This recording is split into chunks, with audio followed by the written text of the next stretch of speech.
안녕하세요. 이 팀장입니다. 지난 시간 정치사회 분야의 이슈를 정리해보았던 것에 이어 오늘은 면접 질문뿐 아니라 여러분들이 학교 생활에서 토론 주제로도 주로 활용되는 윤리적 쟁점들을 정리해보고자 합니다. 해당 주제들은 토론 대회에 출전하거나 동아리 및 학급에서 토의 토론을 진행할 시 많이 다루기 때문에 대부분의 학생들이 생기부에 하나 정도는 들어있곤 합니다. 특히나 여러분들이 생활기록부에 오늘 다루는 주제가 있다면 관련한 면접 질문이 출제 가능성이 더 높아지기도 하고 윤리적 쟁점에 대한 고찰 능력은 과를 가리지 않고 평가할 수 있기 때문에 이와 관련한 여러분들의 입장을 차분히 정리해보시기 바랍니다. 그러면 바로 시작해보겠습니다. 윤리적 쟁점과 관련한 이슈 중 가장 먼저 2022년이 이슈라 할 수 있는 전장현 시위에 대해 이야기하도록 하겠습니다. 전국장애인 차별철폐연대에서는 출입문과 스크린도어 사이에 휠체어 바퀴를 넣어 지하철 운행을 중지시키는 방식으로 시위를 진행해오고 있습니다. 해당 시위는 2021년 12월부터 시작되어 대선 후보 및 정부의 행보에 따라 진행되기도 하고 중지되기도 하였으나 2022년 11월 7일부터는 매일 4호선에서 시위를 할 예정이라고 하네요. 전장현 측에서는 현재 대부분의 교통수단에서 장애인이 불편을 겪고 있기에 장애인 이동권 보장을 핵심적으로 요구하고 있습니다. 서울시가 2004년까지 지하철역에 엘리베이터를 100% 설치하기로 한 약속을 아직도 지키지 못하였고 장애인 이동권 관련 예산을 오히려 삭감하는 상황에서 이번에는 장애인이 이동권을 확실히 보장받고자 하는 것입니다. 국민들이 불편과 욕설을 이해하지만 그만큼 장애인들에게는 생사가 걸린 중요한 문제이므로 관심을 가져달라는 부탁 또한 있었습니다. 이번 콘텐츠를 읽는 여러분들 중에서도 전장현 시위로 인해 등교가 늦어진 경험이 있는 학생들이 있을 텐데 실제로 출근 등교 시 해당 시위로 인해 불편을 겪는 사람들이 많고 지난 10월 25일에는 4호선이 최대 138분까지 지연되기도 하여 시민들은 시위대 측의 요구사항에는 공감하지만 오히려 장애인에 대한 인식이 악화되었다고 이야기하기도 합니다. 기차교통방해죄, 업무방해, 철도안전법 등을 위반한다고 볼 수 있는 지하철 점거 불법 시위만은 멈추기를 바라는 것이죠.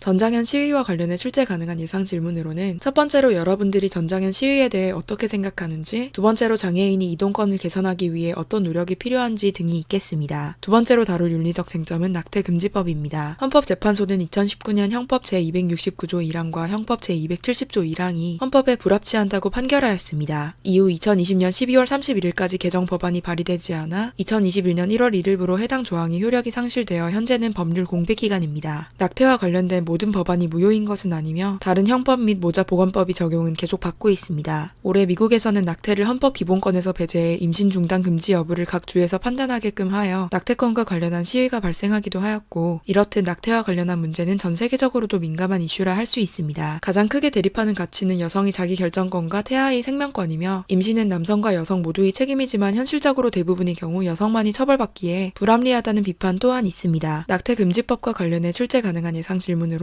첫 번째로 낙태죄에 대한 여러분들의 입장은 어떠한지, 두 번째로 여러분들은 태아에게 생명권이 있다고 보는지 없다고 보는지, 세 번째로 제한적으로 낙태를 허용할 시에 몇 주까지 허용해야 한다고 생각하며 어떤 상황에서 허용해야 한다고 생각하는지, 네 번째로 종교단체 등에서는 낙태를 아예 금지해야 한다는 의견이 다수인데 그 이유는 무엇이라고 생각하며 여러분들은 이에 대해 어떻게 생각하는지, 다섯 번째로 낙태를 죄로 규정한다면 불법 시술이 늘어나거나 신생아를 유기하는 등의 행위가 늘어나는 부작용이 발생하지 않겠는지 등이 있겠습니다. 세 번째는 개고기 식용 논쟁입니다. 개고기를 법적으로 금지해야 하는지에 대해서는 꾸준히 논란이 되어오고 있습니다. 일부 외국인들은 우리나라를 개고기 국가라고 폄하하기도 하고요. KB금융경영연구소의 2021년 한국 반려동물 보고서에 따르면 반려동물을 기르는 우리나라 인구는 1,448만 명으로 전체 인구의 30%가량입니다. 코로나19 이후 반려동물을 기르기 시작한 사람들이 더 늘어나면서 페코노미도 주목받고 또 성장하고 있는 만큼 개를 식용으로 바라보는 관점은 누군가에게 가족인 반려동물이 어딘가에서는 먹히고 있을 수도 있다는 거부감 및 공포를 자아낼 수 있습니다. 또 대다수의 개농장이 미신고 상태로 운영되어 위생적으로도 상당히 불량하고 도축 과정이 심하게 잔혹하기 때문에 이를 금지해야 한다는 입장이 있습니다. 한편 이는 개인의 자유가 보장되는 국가에서 무엇을 먹거리로 규정하는가는 본인이 몫이며 인간과 교감하는 비율이 높다는 근거로 개고기 식용을 법적으로 규제하는 것은 지나친 인간 중심적 사고라는 비판도 있습니다. 개를 축산물위생관리법상의 적용 대상에 포함시키는 등 생산 및 유통 절차 속 문제를 해결해 나가면 된다는 입장이죠. 물론 개고기는 현재 주류 식문화가 아니며 젊은 세대는 더욱 개고기를 선호하지 않으므로 규제 없이도 향유하는 사람만 향유하다 점점 줄어들 것이라 예상되기는 하지만 최근 동물권에 대한 인식도 높아지고 있고 동물보호단체는 개고기 식용 및 개농장을 하루빨리 철폐해야 한다고 끊임없이 주장하고 있기에 개고기 식용을 법적으로 금지하는 사안에 대해 생각해보시기 바라겠습니다. 개고기 식용 논쟁과 관련해 출제 가능한 예상 질문으로는 첫 번째로 개 식용 금지 법안을 마련하는 것에 대해 어떻게 생각하는지, 두 번째로 개고기 섭취 문화가 야만적이라고 생각하는지 존중받아야 할 식물 식문화라 생각하는지, 세 번째로 이전에 프랑스의 한 배우가 한국의 개고기 문화를 수차례 비판하고 공격한 적이 있는데, 이렇듯 외국인이 우리 특정한 문화를 꼬집어 지적한다면 여러분들은 이에 어떻게 대응할 수 있을 것인지 등이 있겠습니다. 네 번째 윤리적 쟁점은 사형제도 존폐 논쟁입니다. 사형제도와 관련하여 여러분이 오해하면 안 될 것이, 현재 대한민국에는 사형제도가 존재하고 있으며 사형을 선고받는 죄수가 없는 것이 아닙니다. 1997년 12월 30일 마지막으로 사형을 집행한 후 현재까지 사형을 집행하지 않아 실질적 사형 폐지 국가로 분류되어 있습니다. 따라서 사형제 존폐 논쟁은 사형을 도입할지에 대해서라기보다 현재 중지된 사형의 집행을 재개해야 할 것인지 아니면 아예 사형제 자체를 폐지해야 할 것인지에 관련한 것입니다. 사형제를 유지하고 사형을 집행해야 한다는 측은 사형이라는 형벌은 흉악 범죄를 예방하고 억제하는 효과가 있고 피해자와 그 가족이 억울함을 해소할 수 있으며 사형수들이 생활 유지에 사회적 비용 및 세금을 투입하고 싶지 않다는 등의 주장을 펼칩니다. 반면 사형제를 폐지해야 한다는 측에서는 사형이라는 제도가 인간이 생명권을 박탈하는 행위이기에 인권 차원에서 사형제 도입은 시대에 역행하는 행위이며 시간이 지나 진범이 나타나는 등 오판의 가능성이 있고 사형제가 실시되면 범죄가 줄어든다는 구체적이고 충분한 근거가 없다는 의견을 내고 있습니다. 이들은 가석방 없는 무기징역을 통해 사회로부터 사형수들을 격리하고 사형을 대체하자고도 주장합니다. 사형제와 관련해 면접에 출제 가능한 질문으로는 첫 번째로 우리나라가 다시 사형을 집행해야 한다고 생각하는지, 두 번째로 사형을 대체할 형벌에는 무엇이 있으며 그 실질적인 대체 효과는 어떠할지 질문을 할 수 있고, 세 번째로 칸트와 같은 특정 사상가의 관점을 적용해 사형에 관해 논해보라는 질문이 출제될 수 있습니다. 이러한 경우 대부분 제시문을 통해 사상가의 관점에 대한 설명을 제공할 것입니다. 오늘 콘텐츠의 주제가 윤리적 쟁점인 만큼 생활과 윤리, 윤리와 사상과 같은 과목에서 여러분들은 철학가들이 사상과 연계해 해당 소재들을 탐구해 보실 수 있습니다. 방금 사형제 관련 예상 질문에서 이 팀장이 칸트의 관점을 적용해 사형제를 논하라는 질문이 예를 들었던 것처럼 사형제와 관련해서는 대표적으로 칸트, 베카리아, 루소의 사상이 있으니 각 사상가의 시선에서 사형제를 어떻게 바라볼 수 있고 본인은 어떠한 입장에 가장 가까운지 생각해 볼 수 있습니다. 개고기 관련 논쟁에도 문화를 바라보는 다양한 관점을 적용해 볼 수 있고요. 꼭 해당 과목을 이수하지 않더라도 윤리적 쟁점과 관련해 사상가들이 사상을 추가적으로 찾아보는 것은 철학적이고 인문학적인 사고력 및 호기심을 보여줄 수 있는 효과적인 수단이 될 것입니다. 그러면 오늘의 콘텐츠는 여기에서 마무리하도록 하겠습니다. 감사합니다.